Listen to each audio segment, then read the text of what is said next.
Britain's highest court ruled on Wednesday that only biological and not trans women meet the definition of a woman under equality laws.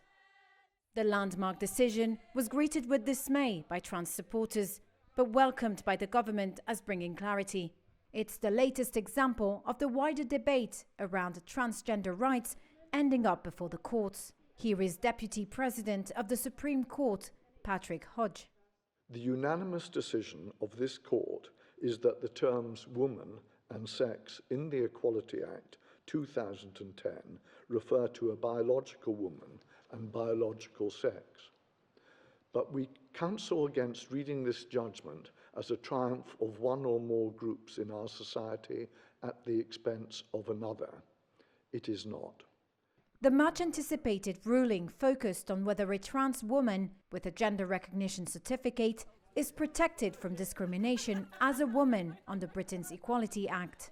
Critics said that including a trans woman as a woman under the law could impact single-sex services for women, such as refuges, hospital wards and sports. But transgender campaigners said that excluding them could lead to discrimination, especially over employment issues.